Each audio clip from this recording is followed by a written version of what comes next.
Ayan. So, ito munting cake ni Lola.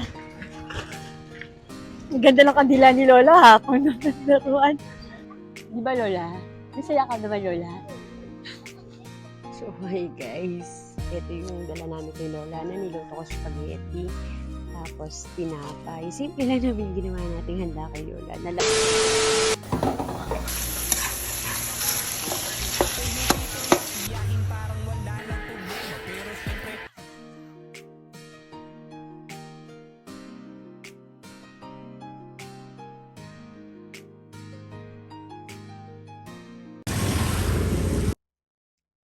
So, hi guys. Nandito na tayo ngayon kay Lola Toyang. Nasa loob siya, naririnig ko ubo-ubo. May dalang pa tayong tinapay at spaghetti kasi birthday ni Lola Toyang bukas. Uuwi kami ng Pampanga kaya ngayon na ako nagluto para sa kanya. Niligyan na rin pala yung trapal. Ayun na yung trapal sa taas.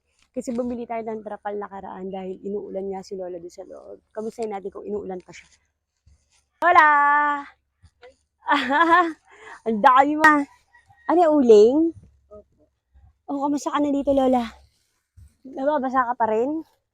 Oo, tapos ko lang gumawa. Gumawa? Salamat. Ay, naku. Noon ka pa rin bala?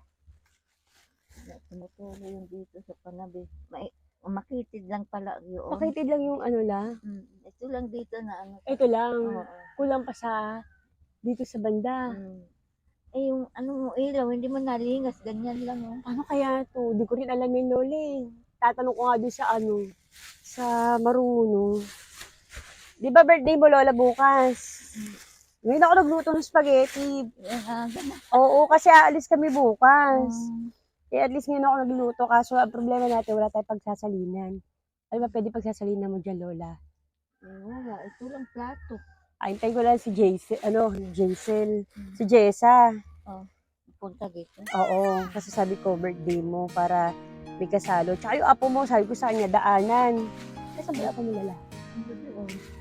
So, hi guys. Ito yung dala namin kay Lola na niluto ko spaghetti. Tapos, tinapay. Simple lang namin ginawa nating handa kay Lola. Nalagis na yung yung parang cake na binili natin. Pero syempre, ang mahalaga nun, naalala natin si Lola Toyang. Ito yung kubo ni Lola Toyang.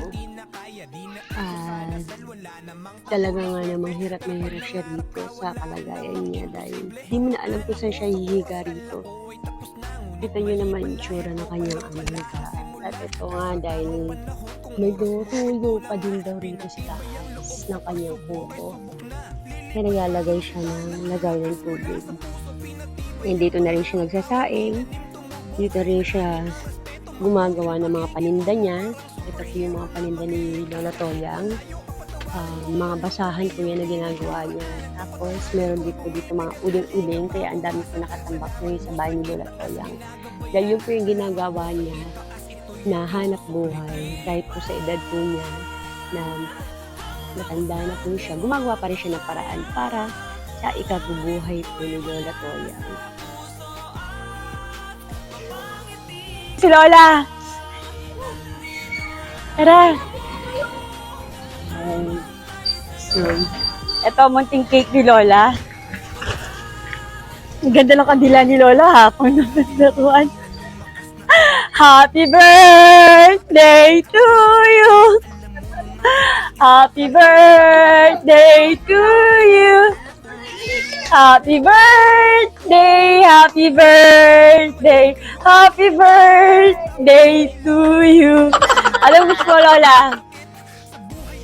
Yay! Lola, yung kandila mo pang-advance.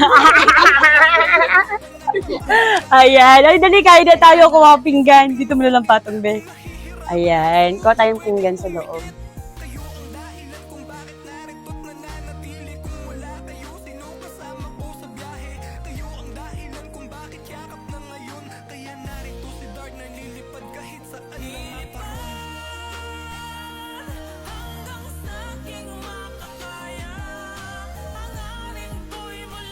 Gusto ng mga bagets yan.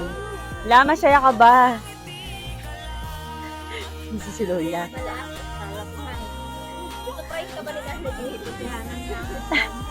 Ano mo pag si Darna nagsabi, Lola, gagawin at gagawin. Yes, hindi pa rin kita kahit busy ako para sa'yo. Di ba, Lola? Masaya ka naman, Lola? Masarap mahangin. Yes, pag nagluluto, kailangan may kasama pagmamahal. Pag wala pagmamahal, maalat yan. Sabi niya, sarap ba, bebe? Sarap? Sarap? Oh. Pogi, okay? Natulala siya, masarap. Okay. Happy birthday, Lola Toyang! Salamat po. Yan. So yan guys, celebrate na natin ang birthday ni Lola Toyang ngayon. Syempre, ang wish natin kay Lola Toyang is long life. Syempre, soon and hopefully yan, mapagbigyan na ni Lord ang hiling ni Lola Toyang na mapaayos sa kanyang bahay. So yun na muna guys. Bye-bye!